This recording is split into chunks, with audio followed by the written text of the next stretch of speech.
world, welcome to the 217th video on my channel where I'm building my own digital assistant named Shane, like Jarvis from the Iron Man movies and comics. I apologize for not having my camera on like I usually do, but for this code showing off my webcam, it interrupts with the camera I use to record. So my vision for my digital assistant is to put it eventually in some sort of wearable. So maybe not like a suit like Iron Man, but something similar to it. Maybe some sort of helmet or something that I can have. And one of the things I would like to have is augmented reality. And so in a previous video, I was able to turn on and off my laptop camera using voice activation. But I ran into some errors, and that error was a repeating error that would lock up the program, so it's pretty critical. And let's watch what happened now. And sorry for the sound in advance, but that video was before I had this nice microphone and I just had my gaming headphones on, and it was a while back ago. So let's watch that video so you can see the errors I ran into. For any of my threading nerds out there, you can automatically see a problem, right? You can only start a thread once. So by only having one thread, once I say turn off camera, I can't turn it off again. Now I can add camera 1, camera 2, camera 3, and have it read the exact same way. But what if I have to turn on and off my camera 5 times?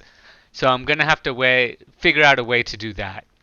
The second is OpenCV doesn't like this right here, this terminate. Because it looks like there's two separate cases of OpenCV running. So let's see if I can duplicate that. And basically I'm going to cut until I can duplicate it. So let's check that out.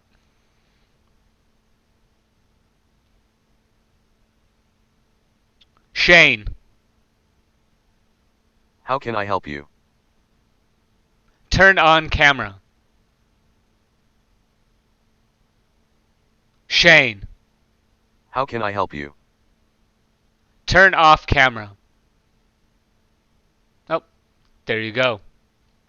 So we have this infinite loop of assertion errors.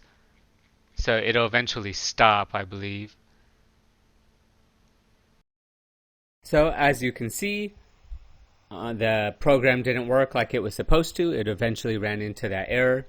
And so it turns out I just had my threading wrong and my coding wasn't as good back then. So, but I was able to fix it, which is the purpose of this video. So in that video though, I was using the Python speech recognition library, which you'll see in most videos. But now I primarily use the Vosk library for its offline abilities. Because if I'm going to have it in some sort of wearable, it makes sense to not have the voice activation at least be connected to the internet. And so I'm not going to go into Vosk and how it works, but I do have a video which you can watch by clicking here. I'll also put a link in the description.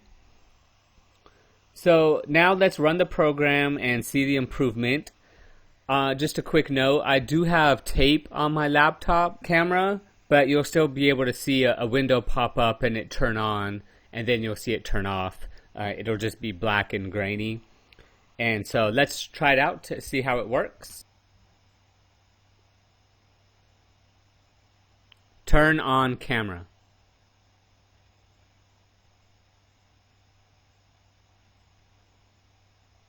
Turn off camera. Turn on camera.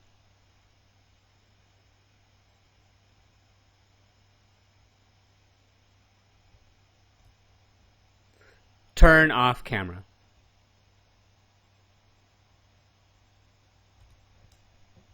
Alright, there you go. So that's how it works. I'm pretty excited about that. You saw no errors here. And I can just turn it on and off. Now this isn't a part of this specific code we'll go over today. It's not part of my digital assistant yet, but eventually I will go put this Vosk and this new code into my Shane program that I currently have. I haven't updated it in quite a while, but if you're interested, you can watch that whole video by clicking here. Alright, so now let's go through the code But first, please consider subscribing to my channel if you want to continue watching me build my digital assistant named Shane. Also, like this video and leave a comment how you plan on using OpenCV in your computer programs. And so what we're going to do first is I'm going to uncomment this part out. Oops. And so before we start, some people like me have multiple cameras and multiple mics, right? I use the same computer for this digital assistant as I do my YouTube. And so you'll need to tell Vosk and you'll need to tell OpenCV which devices you have. And to do that, we're going to import sound device. You will need to pip install this. It's sound device is one word as SD. And then we're going to print sd.query devices and make sure you put parentheses on the inside. So let's check out what that does. There we go. And so it lists all your available audio devices. And so this first one is this microphone. That's the AT2020 USB one that I have. As you can see, this little arrow for input. And then you can see we have all these other possible devices, but number 4, the arrow is going outwards. And it's just my computer laptop speakers. I don't have anything else plugged in right now for recording. And it just has, so this is one for the microphone in here. And so that's important when you are using your Vosk model. And so I didn't know that. So if you watch the previous video, I don't discuss which device you're supposed to use for Vosk. So I just wanted to share that with you. So I hope it helps somebody. So let's comment that back out and get into the code for the purpose of this video. All right, so uncomment it out. And so this is, I would say, intermediate Python right here. So if you're a beginner, this might be a little difficult. We're going to start off with the Vosk code. I'm not going to go into it too far because this is just, you can watch it in another video. It's not the purpose of this video. But we're going to pass it the model. I just used the small model, the small English model. Then we're going to do a recognizer. It's called a Cowdy recognizer. We're going to establish a mic using Pi Audio. Then you establish a stream, and then we start the stream. And so you're going to see it go through a bunch of code. You saw that. And then I don't have any kind of code like I do with my digital assistant where it says maybe I should put it at the bottom where the actual code starts of listening. You know, that way you, the user, while you're looking at it in the console, know for testing purposes. But that's not how it's really going to be used. So it just listens automatically. And it just keeps passing and passing until it hears audible words. And so this is a simulation of the assistant from a previous video. So we're going to do a class called assistant. We're going to initiate it. And then you're going to do self.cap equals none and self.camera thread equals none. And that's how we start off, right? The capture and the camera thread is not started yet. So then we're going to do an initiate the camera. And we're going to do self.cap equals cv2.video capture using 0, which is your laptop. If you have a USB, consider using 1. If you have multiple cameras, you're going to have to decide, go through the devices. I did skip the import, so let's start there. We're going to import threading. You don't need to pip install that. That is a standard library. And then we're not going to go into it, but from Vosk, import the model and the Cowdy recognizer. You'll need to pip install Vosk. Again, watch my Vosk video. You'll need to pip install Pi Audio. If you don't know how to do Pi Audio with a Windows machine, then also watch my previous digital assistant video. And you're going to have to pip install OpenCV-Python. It looks like this, OpenCV-Python. So that's how you do it. Do not try to pip install CV2. The library itself, the import is just called CV2. Okay?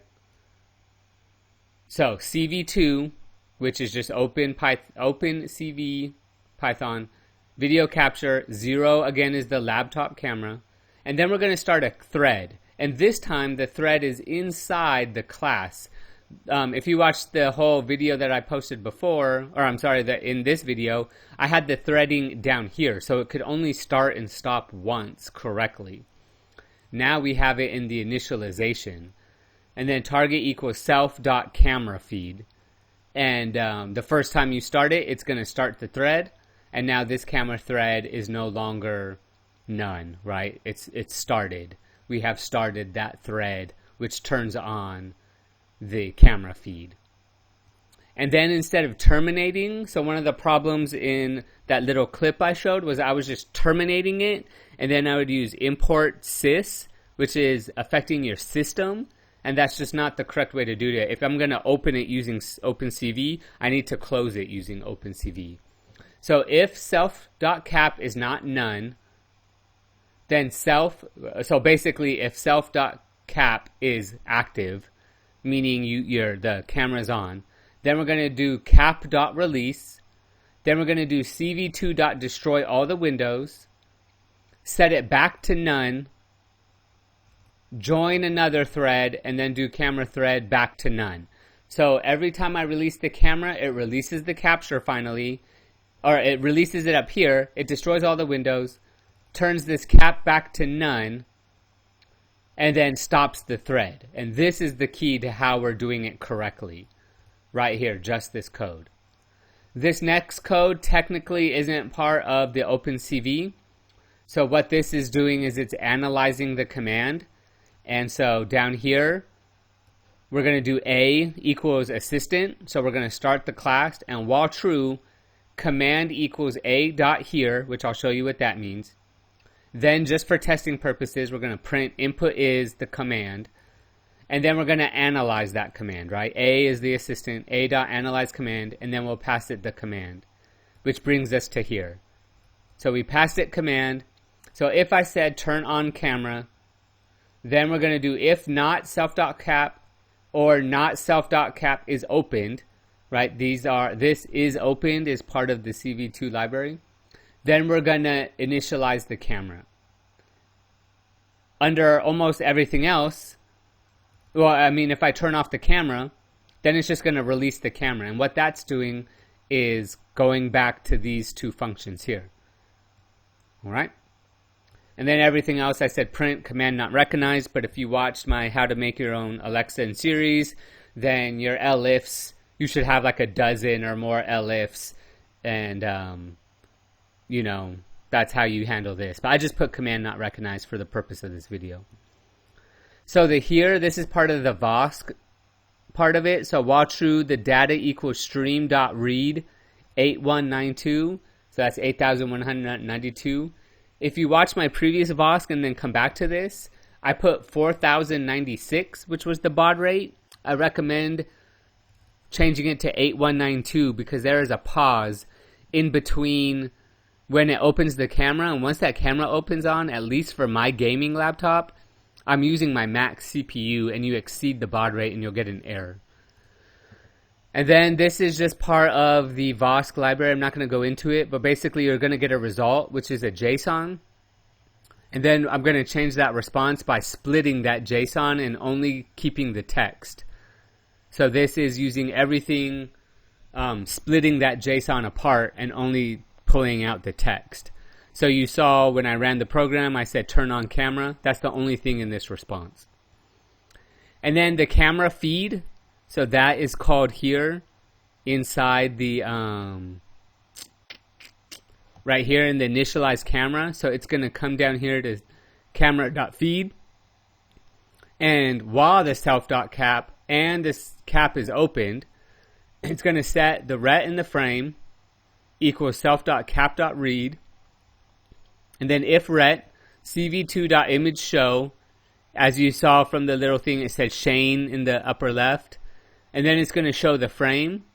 And then it's going to wait for the wait key, which is the escape key. So just know that if you have your Python camera up, you can't click anywhere else while it's on until you say turn off camera. Or you have this code in here so you can press the escape key. And then we're going to self-release the camera if I press the escape key. And then you'll break from this code right here.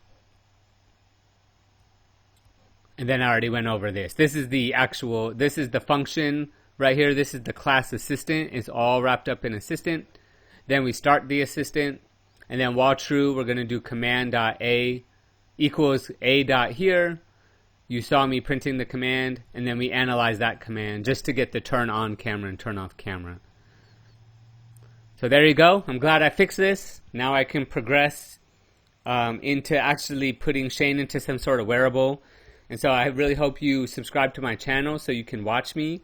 I'm thinking about not using a Raspberry Pi and using another micro circuit board. Or maybe even this gaming laptop will be the central processing unit for Shane. I'm not sure yet. Maybe I can put it in a backpack, this laptop, and have it be the CPU. But I'm not sure yet. Anyways, leave a comment. Tell me what you think of what you would want to see in the future of some sort of Iron Man suit. And thanks for watching. Goodbye, world.